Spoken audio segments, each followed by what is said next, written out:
চুপচাপ প্রত্যেকের রিভিউটা শুনবেন। এটা আমার ভেঞ্চরা।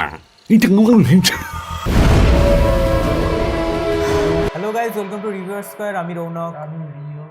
চলে এসেছি আজকে একটা ট্রেলার রিভিউ করতে। কিছুক্ষণ আগে ড্রপ করা হয়েছে অথয়ের ট্রেলারটা দেখার পরে মানে আমার যেটা ওপিনিয়ন, ইদানিংকালে যে কটা আমরা বাংলা ট্রেলার দেখেছি তার মধ্যে সবথেকে দি বেস্ট ট্রেলার, এবং এটা কিন্তু একটা বেঞ্চমার্ক তৈরি করে দিয়ে যাবে। কারণ একটা জিনিস, ট্রেলারটাকে তুমি যদি একবার দেখো, এটা আমার ওপিনিয়ন যে আমি একবার যখন ট্রেলারটা ফার্স্ট দেখলাম আমার ভালো লাগেনি।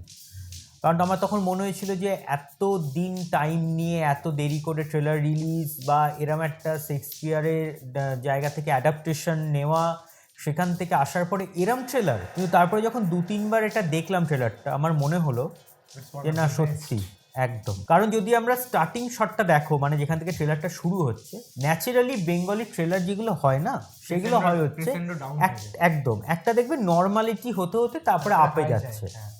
এটা ফার্স্ট স্টার্টিং পয়েন্টে যখন অথই আর গোগোর যে কনভারসেশনটা, সেখান থেকে স্টার্ট হচ্ছে, একটা পুরো ডার্ক জায়গা থেকে শুরু হচ্ছে স্টার্ট পয়েন্ট, তারপরে আস্তে আস্তে পিক হচ্ছে আবার।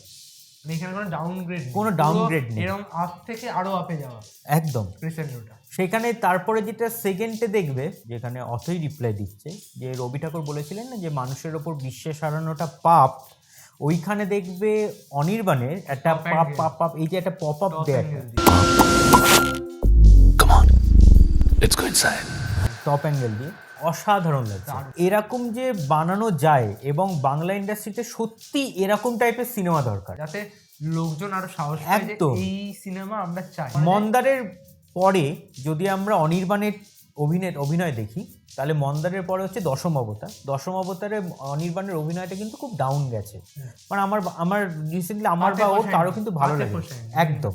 কারণ মন্দারে যে অভিনয়টা, যে পুলিশের চরিত্রে অভিনয়টা, আর দশমের আমাদের ডিসি পোদ্দার, হ্যাঁ মানে আকাশ পাতাল তফাৎ। তারপরে আবার এটা আমার মনে হয় যে অ্যাজ আ ক্রিয়েটিভ ডাইরেক্টর হিসেবে যখন কাজ করতে আসে অনির্বাণ, সেগুলো একটা ট্রিমেন্ডাস একটা ভালো কাজ, বহুত ভালো কাজ। তার সাথে অর্ণব মুখোপাধ্যায় আছে, সোহিনী সরকার, প্রত্যেকের অভিনয় অসাধারণ।